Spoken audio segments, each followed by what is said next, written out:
The Art of Della, and Remembering the Freedom Riders.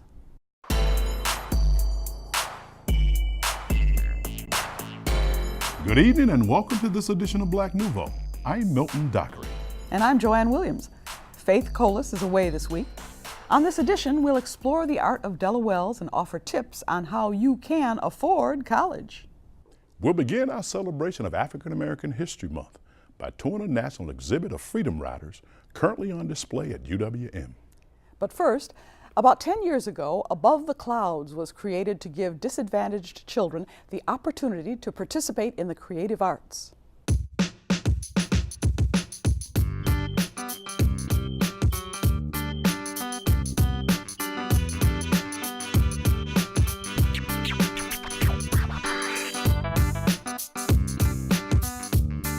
And that opportunity still exists today.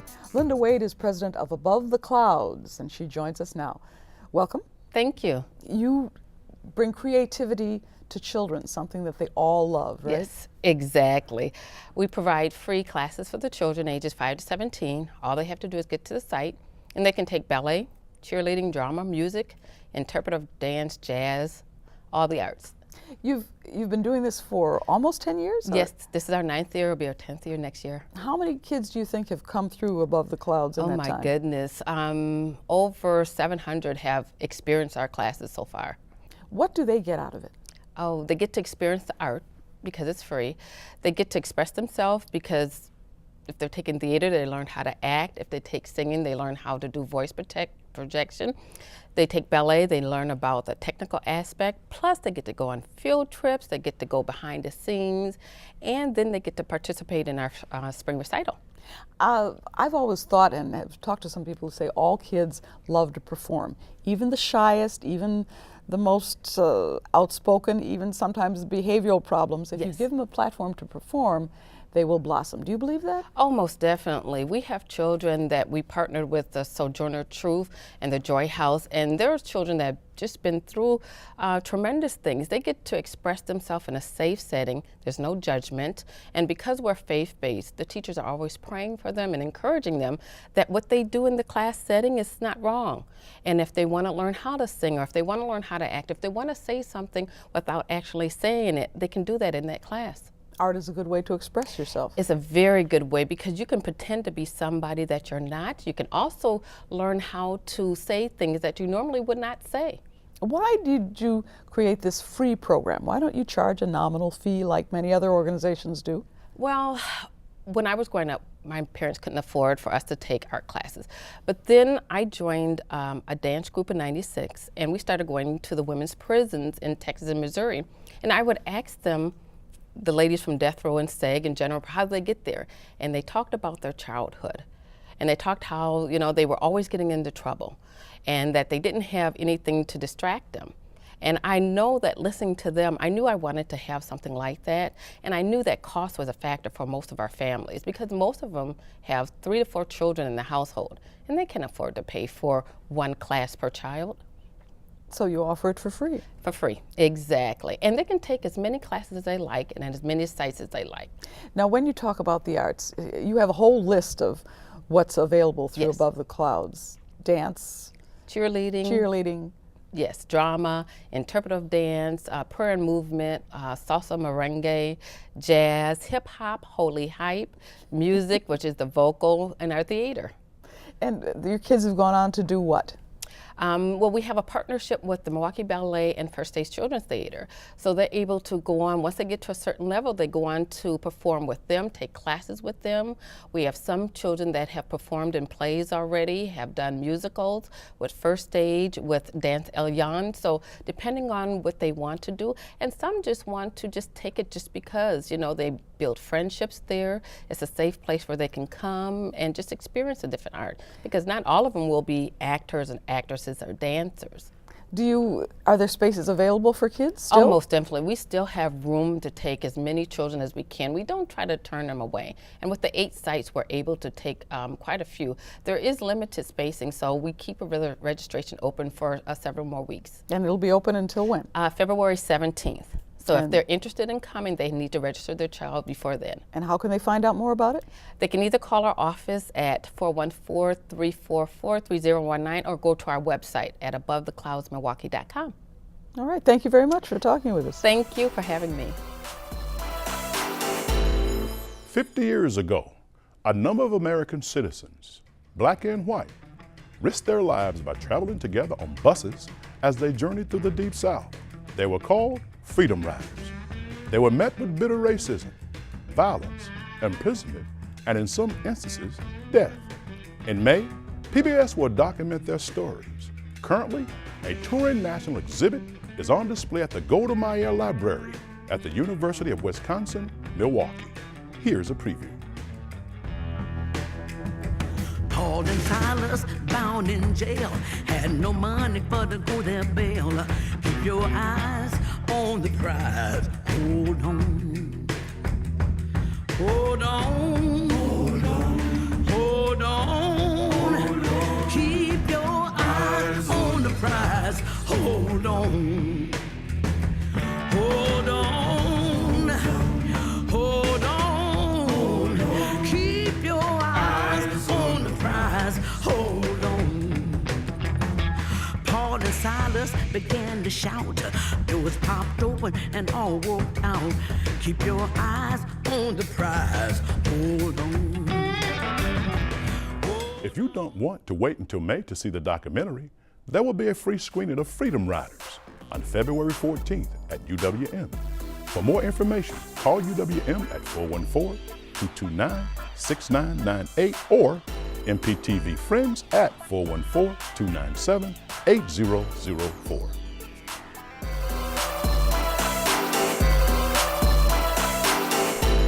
If you're planning to attend college next fall, now is the time to prepare. College isn't cheap, but financial assistance is available. Joining us to discuss how you can afford college is Jeannie Bynum, Financial Aid Coordinator at Milwaukee Area Technical College, and Susan Tierink, Director of Student Financial Aid at Marquette University. Welcome to both of you. Thank you. The big question that parents always want to know, first of all, what are the deadlines? When do I have to apply for financial aid? Jeannie? Well, to apply for financial aid for the academic year that starts in August, you should probably do it as early as January. It opens up January 1st.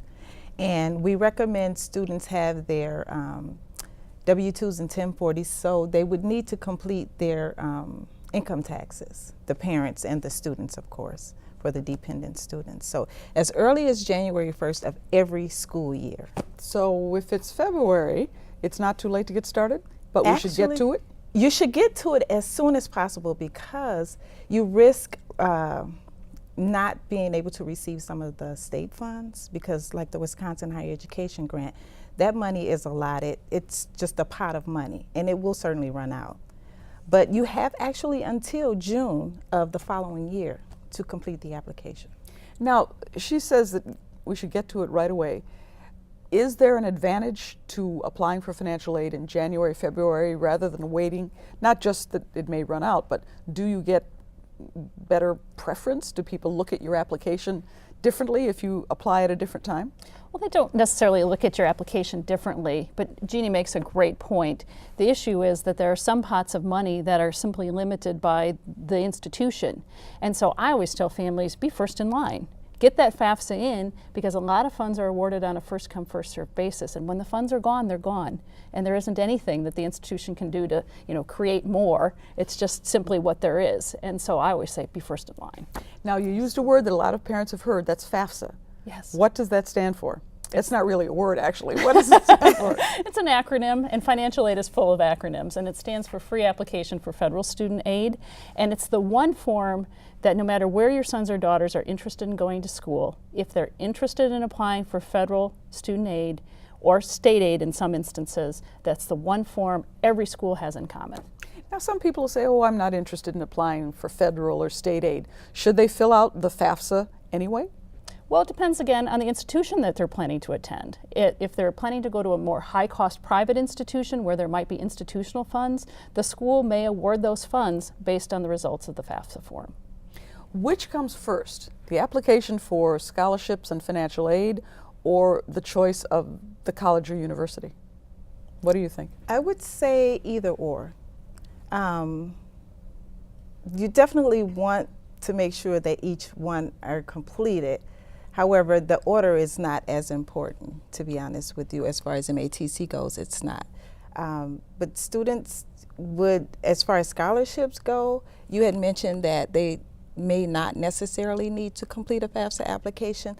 With MATC, I would say do it anyway, because even with scholarships, sometimes they have like sponsorship funds that students must have a FAFSA application on file in order to even receive those funds. I would say just do it. Let me ask you this, that a lot of parents discuss too. What's the difference between a scholarship, a grant, and a loan? Well, that's a great question. And sometimes one of the most common answers you hear in financial aid is it depends on the kind of university that your student is interested in attending. For instance, very broad brushstroke, a scholarship is typically awarded on the basis of some kind of a merit that your student might bring, maybe athletic ability or academic ability or something that's being rewarded. And it typically is given to the student regardless of what's on a FAFSA form. It's just a recognition for something they're bringing. Where a grant is still free money, just like a scholarship, but it's awarded on the basis of need, and so you need to actually file that FAFSA form in order to be eligible to receive those funds. And a loan, of course, is a loan that has to be paid repaid. back. Definitely. Exactly. So a scholarship and a grant, Free money, free best money. kind. The loan has to be paid back. Yes. Okay. Is anybody, regardless of their financial status, is anybody eligible for financial aid? I would say everybody is eligible for financial aid. Not everyone is eligible for the free grant funds. Yeah, and that's an scholarship important funds. distinction to make. Families will often say, well, I want financial aid, I don't want a loan. Well, grants, scholarships, loans, and work are all considered financial aid. And so if you don't qualify for a scholarship or you don't have the need, according to the formula for a grant, you still may be eligible for a loan. This whole subject of getting financial aid and getting into college gets complicated. You know it backwards and forwards. And Absolutely. you never have any questions because it's all clear to you. But you say there's some sessions coming up where people can get information about how to do this, how to go through this process. Absolutely, and there's an event called College Goals Sunday that's actually a nationwide event, and we have College Goals Sunday, the Wisconsin weekend edition, and it's coming up on February 19th and 20th. There's 4 locations here in Milwaukee where families can come, and financial aid professionals like Jean and myself will be there to help families walk them through the financial aid process, to actually sit down with them at a computer and help them fill out that FAFSA form, which is the very first piece, the thing that they need to do to get the ball rolling. Any other contacts that people might want to get to that you might want to tell us about if they want to find out about financial aid at MATC? At MATC, we have a website, www.matc.edu. They can go there. We have a link that has important dates. If they need to know deadlines, they can click on that particular link. And then there are also, like, my number is listed on there. I would be the loan coordinator, so if they have additional information specifically regarding loans, they can contact me. But then we have the MATC financial aid line, 297-6908. They can dial that number. Susan, if people want more information about financial aid at Marquette, where do they call? They call 288-4000, and that will get the students or the family members to our area called Marquette Central, which is a centralized place for registration, financial aid, and billing and payment questions. It all goes to one centralized location. Well, thank you both very much. And you may see a lot of parents showing up at that day. You may even see me. Sounds great. Forward to it, right? We hope to have a lot of people show up. Thank you both very much. Thank you.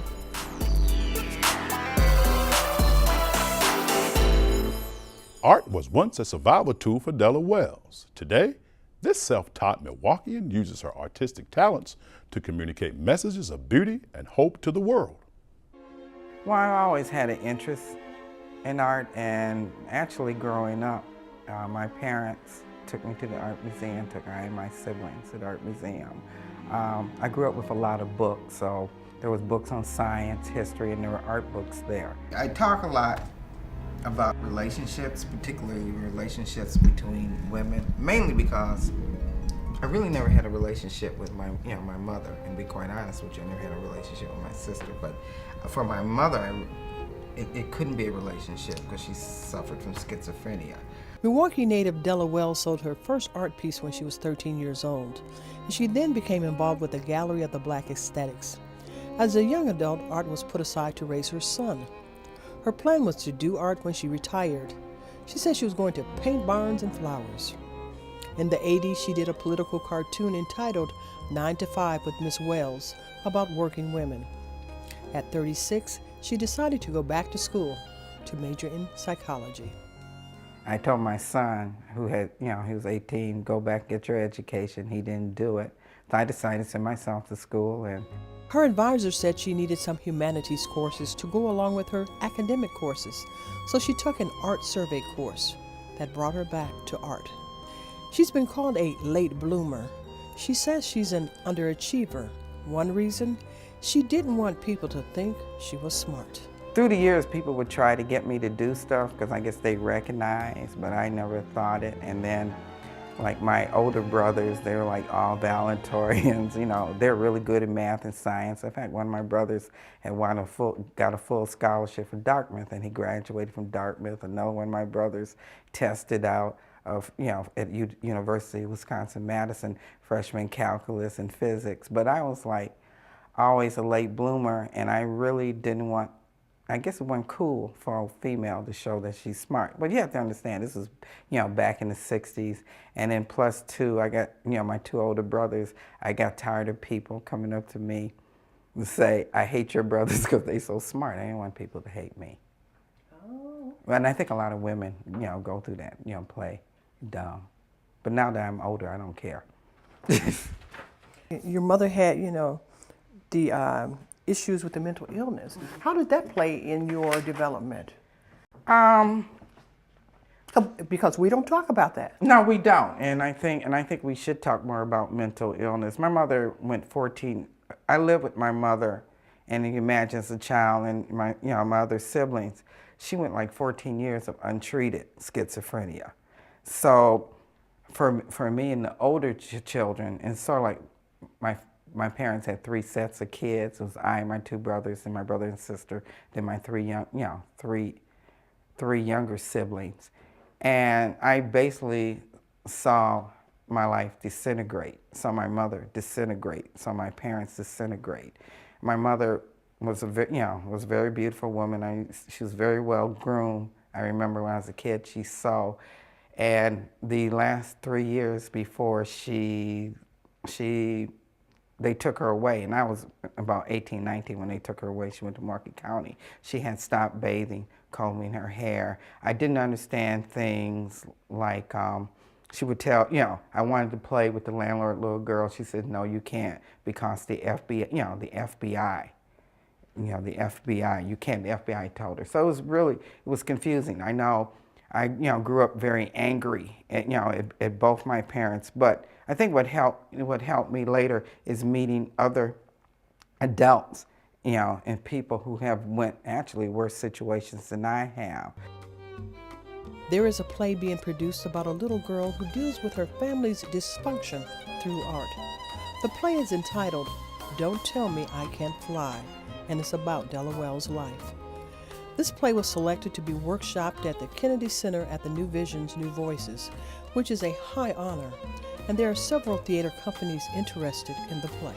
The play is really good. A couple of my friends went, and what was interesting to me was the reaction to the audience there to the play. A lot of people said this was their life, because we all think, I grew up thinking everybody was like Leave It to Beaver. I think we all do at the time. I know my son told me once he wished I was like June Cleaver, and I told him, I don't know many women that, clean the house in a dress and high heels. The play's title comes from a solo show Wells had entitled, Don't Tell Me I Can't Fly. Because one of the common themes in my life is people telling me that I can't do it. And like when I first started back, I knew I could draw. And some people said, I never saw you draw anything. Well, you don't have to see me do anything. But when I was working at Milwaukee County, one of the supervisors had said, what you trying to do, draw now? And, like 6 months later, I got my first solo show. But I did the title of the show because I kind of identify with people who tell them that they can't do things, and I've met a lot of people who was, and my mother, and I think a lot of my work relates back to my mother, and I think about her because I really didn't know her, and she died 2 years ago, and actually I learned things about her that I didn't know before. Like I always thought my brothers were really good at science because of my father, and he went to Milwaukee School of Engineering, and he was an angry black man, but I could understand why he was angry, but I found out that my mother, she wanted to be a scientist, that she was good, good at math and science. She wanted, or a doctor. And those are things you don't know about people. And a lot of times in my work, I talk about things, how we judge people. I think there are many layers. That's why I think one of the reasons I do collages, among other things are many layers. I think people are much more complex, and we tend to look at the simple. She wanted to be a writer and approaches her work as a writer would a book. Her work, collages, drawings, paintings, and quilts reflect the world around her, be it political, social, or personal. And for her, it reflects for a reason. It's about community, and it's something that I never had as a child, and I think a lot of people have, and I think there's a lot of children that's growing up that never have it. So I actually create a stock of characters in my own land, my own reality, and I used to do that as a kid. I used to lay up in the bed and actually do motion pictures, from beginning to end. What do you want people to know about artist Della Wells? I just want to be free. I just wanted to do me, and you can do you, but respect other people for doing you. That's what I want people to know.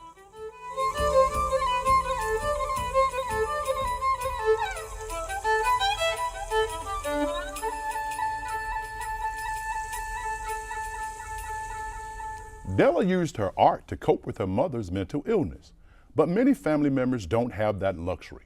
We're joined by Dr. Ramel Smith to talk about mental illness in the African American community. Dr. Smith, welcome, sir. Hey, thanks for having me back, Milton. Dr. Smith, does the African American community look at mental illness much differently than other communities? Well, if you would have asked me this question 20 years ago, I would have said yes. And do we look at it differently? The answer is still yes, but not as much as any type of group. Once you start to assimilate to the regular needs of the indigenous people, you start to take on more and more of those ways. Okay. Mental health was always looked at as something taboo within our community, but as we assimilated more and more, we started to progress towards those ways to look into that aspect of mental health. What brought about the changes? What brought about the changes? One, just once you're inside of a culture, it just becomes more of a norm. But two, we thought that mental health wasn't for us, but then once you go inside of it and you see, hey, there can be some positive benefits, then you start to tell people, and then the snowball starts to develop where it says, hey, it is okay to be not okay and to get help to be okay. What can we do? Well, what can we do? Well, it's a lot of things that we can do. The number one thing I would tell you is going to seem kind of different. I'm going to tell parents to get some of their children inside of the mental health field. One of the reasons why blacks don't like to go is because a lot of the people who are talking to them don't look like them, can't relate to them. So there's a high attrition rate, meaning they come, say this is not for me, and leave. But when you have somebody, not just who looks like you, but can understand and touch your feelings and understand your background and history, then you have a better chance of success. The number one reason why there's therapeutical success is because of the relationship between the therapist and the client. If there's no relationship, there's no possibility for success. So there are more African Americans going into this field, is what you're saying? Well, that's what we need. You said, what can we do? That's what we can do. But also what I tell people is this: love and caring transcends all demographics. I tell people, go in and find a person who you need. It's just like a regular doctor. All of our doctors don't look like us, but yet we can find somebody who we say, they touch my inner needs. And if you can find someone who compels with you, who resonates with you, then that's a good fit. What can families do to help that family member that may have a mental problem? Well, the first thing is what we just talked about, that whole taboo issue, not make them feel bad about going to see it. And two, not ignore that it happens, because it has been so taboo. Oftentimes we would ignore it like it does not happen. And just like any other disease, it becomes degenerative. And if it's not treated early, it progressively gets worse. And then by the time we try to treat it, it's sort of like a person who felt that lump on their chest. And when they went in, they found out it was stage 4 and found out if they had gone in earlier, it could have been some type of help. But because they did not go, we're in an unfortunate situation. But Dr. Smith, what if that family member resists? What do we do, sir? Well, you know what? That's a real possibility. But what we have to do is we have to keep loving them, and we have to keep supporting them and putting them around different types of possibilities where it can help. It's not always a therapist per se with a degree who can help. You can take them to Dr. Mom, you can take them to the pastor, you can take them to a community leader, a former coach, somebody who can slowly, gradually get them to where they need to go. If a person is really resistant in the beginning, I say take them to their primary doctor, and then that can be a step to maybe lead to mental health. But what can children do in the meantime? Because oftentimes they're affected. Yeah, you know what? That's a difficult one. Children, one, if they're in school, they can talk to a school psychologist, a counselor, somebody in that nature. But also, sort of like Della, I say find a release. Find something which you can do that helps you, that's cathartic in itself. So whether that's drawing, whether it's writing, anything in a positive nature, find something that you love to do that can release your pain. Because what happens is so often we have a pain that's kept inside and not released. It turns inward on us. What does a child whose parent or parents that may have a mental illness, should they be aware of their body as well as their behavior? Yeah, you know, Milton, that's excellent. And what I tell people is this: we all have genetic predispositions on everything. If your mother had high blood pressure, well, likelihood you're going to have high blood pressure. If your grandmother had diabetes, well, we know it skips a generation and that grandchild can look for it. So what I would do is I would ask Mom, I would ask Grandma, when did you start to see these things? When did things start to get different? Now that's from a health standpoint. When we start to look at it from a mental health standpoint, what we want to see is, do we feel something different? Do we feel something changing? And what I tell people is, go see somebody before you need to so you can nip things in the bud. Dr. Smith, thank you so much for joining us, sir. Thank you for having me. My pleasure. And that wraps up this edition of Black Nouveau. Most importantly, thanks, Joanne, for joining us. Thank you very much for inviting me. Faith will be back next week. Good night. Good night.